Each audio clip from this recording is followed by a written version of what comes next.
श्याम सुंदर के शरीर का वर्णन हो रहा है। नीलमणि तनु लख गई बलिहार। श्याम सुंदर के शरीर के सौंदर्य, माधुर्य, सौरस्य को देखकर मैं बलिहार गई। अनंत कोटि ब्रह्मांड में सबसे सुंदर कामदेव है।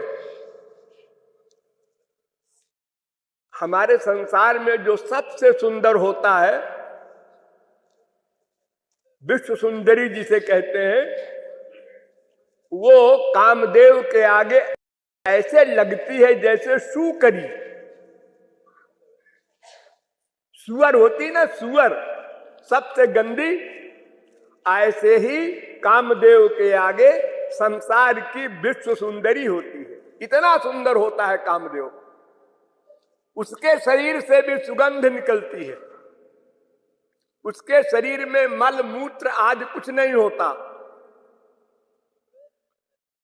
तो त्रैलोक में सबसे सुंदर कामदेव,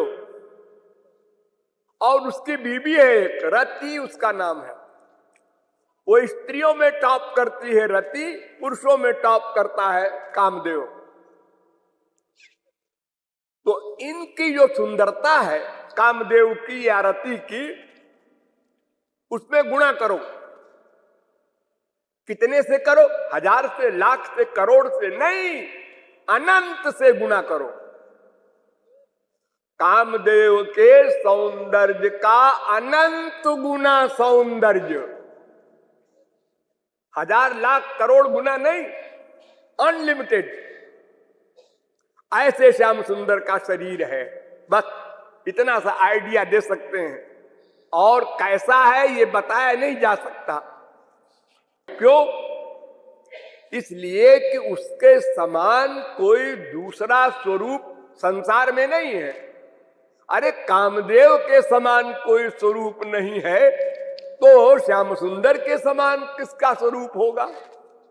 सब यहां माइक है, मल मूत्र का पिटारा है सबका शरीर, गंदा, क्षणिक।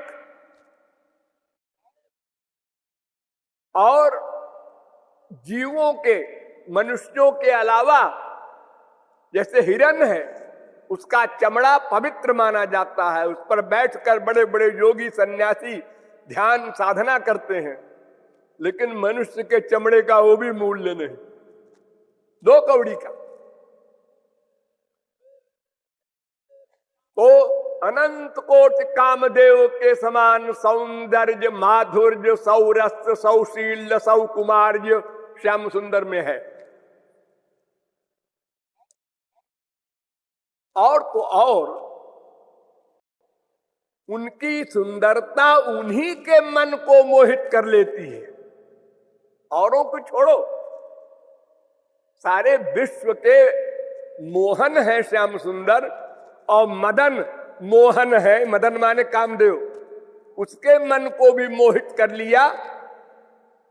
श्याम सुंदर के शरीर के एक रोए को देखा कामदेव ने, वहीं बेहोश हो गया। सह नहीं सका उस सुख को, उस आनंद को, उस सौंदर्य को। श्याम सुंदर ने अपनी परछाई में, शीशे में, मणिखंभ में, पानी में कहीं देखा और मोहित हो गए। काश कि मैं राधा होती और राधा होकर के इस रूप का आस्वादन करती, ये कामना करते श्याम सुंदर। फिर उनके शरीर के माधुर्य का शब्दों में कौन वर्णन करेगा? जिसने देखा है वो भी नहीं कर सकता, तो गधा कृपालु क्या करेगा?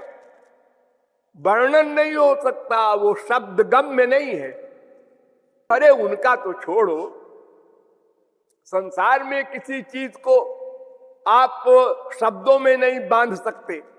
जैसे रसगुल्ला है, संसारी है, चीनी मिली हुई, लेकिन कोई पूछे रसगुल्ला कैसा होता है, तो वो कहेगा मीठा।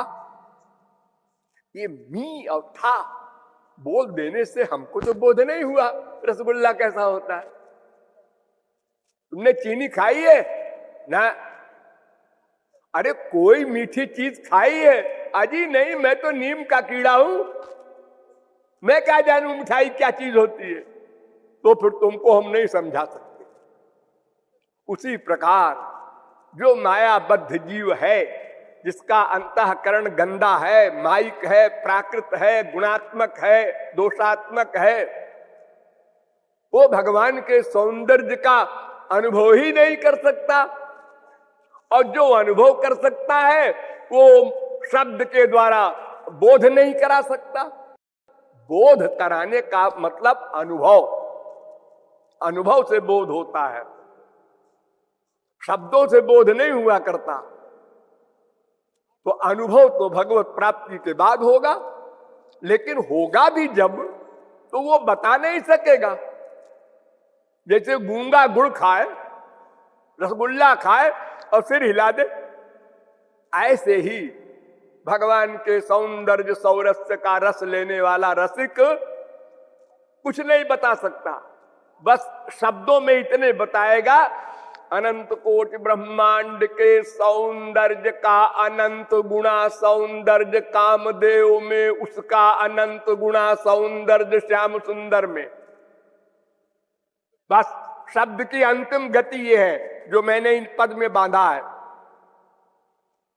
तो श्याम सुंदर स्वयं अपने स्वरूप में मोहित हो जाते हैं, जगन मोहन होकर भी, मदन मोहन होकर भी। तो फिर उस सौंदर्य की बात कौन करे।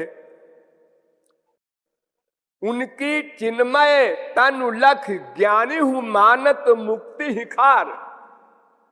सारे संसार को तृणवत त्याग देने वाले और ब्रह्मानंद में लीन रहने वाले। ब्रह्म का जो आनंद होता है वो अनलिमिटेड होता है, दिव्य होता है, संसारी नहीं होता। तो आप लोगों को जो संसार में सुख मिलता है, खाने पीने, सूंघने, सुनने, रस लेने, स्पर्श करने में, इसका करोड़ों गुना सुख अधिक स्वर्ग में है, उसका करोड़ों गुना सुख ब्रह्मलोक में है। लेकिन ये सब नश्वर, माइक, प्राकृत, लिमिटेड। तो ब्रह्मानंद अनलिमिटेड सुख को कहते हैं, अनंत। भगवान का सुख अनंत, ब्रह्म माने भगवान। यो वही भूमा तत्सुखम वेद कहता है, वो भूमा है ब्रह्म, अनंत सुख है उसमें, जो सनकादिक जनकादिक सुकादिक बड़े बड़े परमहंसों को मिलता है। लेकिन वे लोग जब श्याम सुंदर के शरीर को देखते हैं तो इन्हीं बिलोकत अति अनुरागा, बरबस ब्रह्म सुख ही मन त्यागा। बरबस छूट गया ब्रह्म सुख। अरे देखो, एक मां के पेट में बच्चा होता है, फिर वही बच्चा बाहर आता है, तो मां के पेट वाले बच्चे को जान करके मां सुखी होती है। मेरे पेट में बच्चा आ रहा है, डोल रहा है, बड़ी विभोर हो रही है, अब 8 महीना हो गया, अब 9वां अब आने वाला है। लेकिन जब वो पैदा हो जाता है तो उसको देखकर, छू कर, चुंबन कर, आलिंगन कर जो सुख मां को मिलता है वो पेट वाले बच्चे में नहीं मिलता। बच्चा वही है, जो पेट में बच्चा था वही तो बाहर आया, लेकिन बाहर आने के बाद वाला जो रस है सगुण साकार का, वो इतना अधिक है कि अगर कोई मां से कहे इस बच्चे को फिर पेट में डाल दे, अरे ना ना ना, पेट वाला बेकार बच्चा था, हमें कष्ट होता था। अच्छा जी, अब कष्ट होने लगा। सगुण साकार बेटे को देखकर अब निराकार बेटे के प्रति बुरी भावना हो गई। अरे वो बेटा किस काम का जो पेट में था, हमारा चलना फिरना मुश्किल था। ये बेटा बढ़िया है जो सामने है, खेलता है, बोलता है, चलता है, हमसे प्यार करता है। बस यही अंतर है निराकार ब्रह्मानंद से साकार प्रेमानंद में। तो श्याम सुंदर के शरीर के सौंदर्य, माधुर्य, सौरस्य को देखकर पाकर ज्ञानी लोग वो ब्रह्मानंद जो मुक्ति वाला है उसको खारा कहते हैं, बेकार है। संसार के सुख के आगे तो बहुत बड़ा अनंत है, लेकिन सगुण साकार के सुख के आगे खारा है। शिव शुक जनक सनक तनु बिलख देत समाधि विसार, ये बड़ी बड़ी अथॉरिटी है। शंकर जी तो भगवान ही के अवतार है, और सुखदेव परमहंस मां के पेट में ही परमहंस रहे, और जनक को आप जानते ही हैं विदेह की उपाधि है, और सनक जो है वो भगवान के अवतार है, पैदा होते ही परमहंस थे।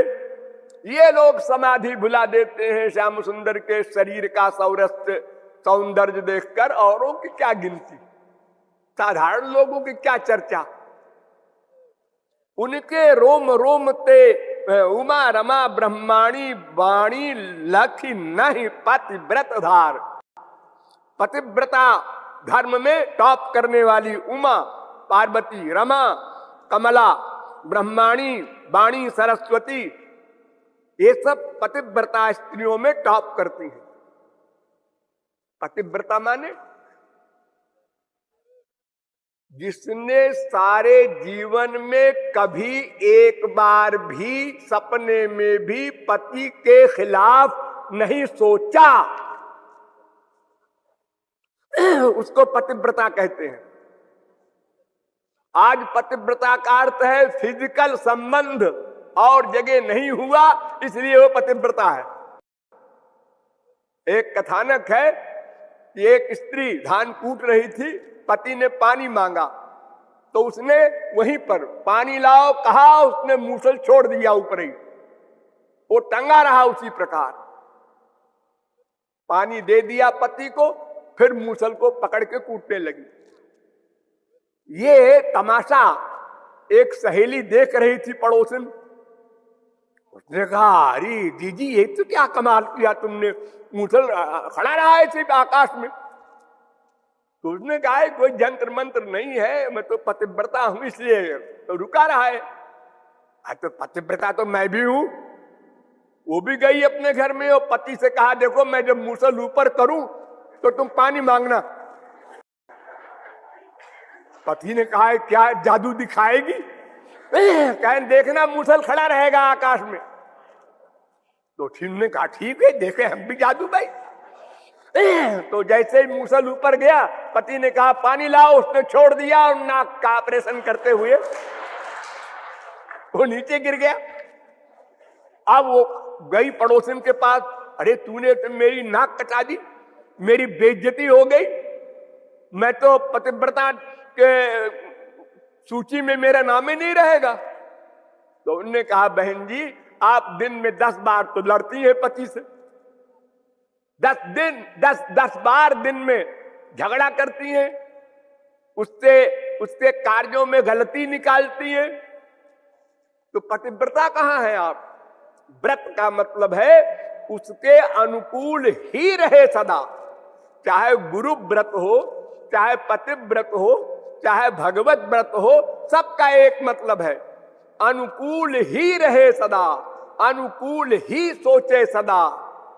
ये उमा रमा ब्रह्माणी वगैरह इतनी पावरफुल, ये भी श्री कृष्ण को देखकर पति पति को भूल जाती हैं और श्याम सुंदर के पीछे दीवानी हो जाती हैं और श्याम सुंदर को अपना परम पति मान लेती हैं। ये जानबूझ के नहीं करती, बरबस हो जाता है ऐसे, वो अपने आप खींच लेते हैं। उनका नाम है श्री कृष्ण, माने कर्षत योगिनाम चेतांश इति कृष्णा, जो परमहंसों के मन को भी खींच ले जबरदस्ती, उसका नाम कृष्ण। कोई भी हो अनंत कोटि ब्रह्मांड में, ब्रह्मा विष्णु शंकर वगैरह कोई अथॉरिटी हो, उसने श्री कृष्ण को देखा और श्री कृष्ण ने खींच लिया। यानी सब संसार लोहा है, श्री कृष्ण बड़ा भारी चुंबक है, सबको खींच लेता है। उनके रोम रोम से, श्याम सुंदर के एक एक रोए से ब्रज रस की धारा बहती है। ब्रज रस, रस के तमाम क्लासेस हैं। जैसे ब्रह्मानंद, निराकार ब्रह्मानंद, ये भी रस है, क्योंकि रसो वैसा, ब्रह्म रस है, आनंदो ब्रह्म, आनंद है, वो रस है।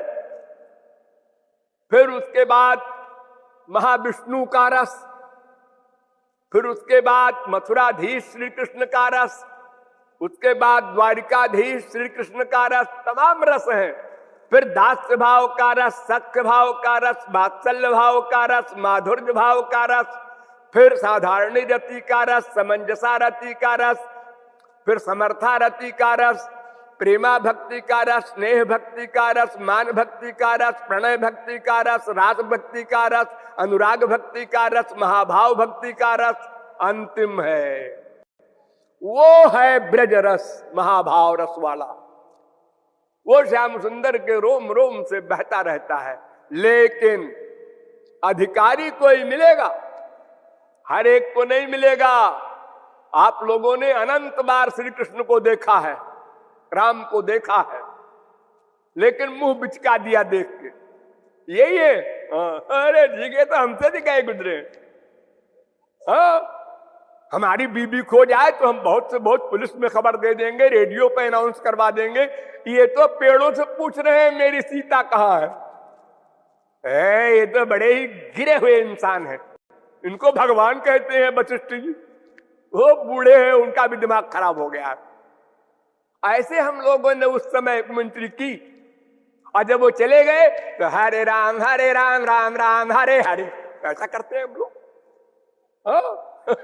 जाने के बाद उसका मूल्य समझते हैं। तो कृपालु कहता है कि वो जो श्याम सुंदर के शरीर का रस है, ब्रज रस, उसको अच्छी प्रकार से, पूर्ण रूप से 100% आस्वादन करने वाली किशोरी जी है, राधा है। नंबर 2 गोपियां हैं, नंबर 3 में और महापुरुष हैं। अपनी कक्षा के अनुसार ही उस शरीर से रस मिलता है। जैसे कोई समुद्र है रस का, प्रेम का, आनंद का। आपका बर्तन 5 किलो का है, डुबो दीजिए, 5 किलो रस ले जाइए। आपका 10 किलो का है, आइए आइए आप 10 किलो ले जाइए। तो जो हमारी स्पिरिचुअल, आध्यात्मिक जो क्लास है, हमारी कक्षा है अंतःकरण की, उसी कक्षा के अनुसार श्याम सुंदर के शरीर का सौरस्य प्राप्त होता है। सबको एक सा नहीं प्राप्त होता। अरे यहां तक कि जनकपुर में खड़े हुए बड़े बड़े राक्षस, उनको वो महा विराट दिखाई पड़े थे, खा जाएंगे हमको, ऐसे डर रहे थे सब राक्षस लोग बड़े बड़े। और सीता जी को वही परम अभिन्न अनंत कोटि कंदर प्रलावण्य दिख रहे थे। तो भगवान के शरीर का सौंदर्य सब जीवों की कक्षा के अनुसार पृथक पृथक अनुभव में आता है। ये आशय है इस पद का।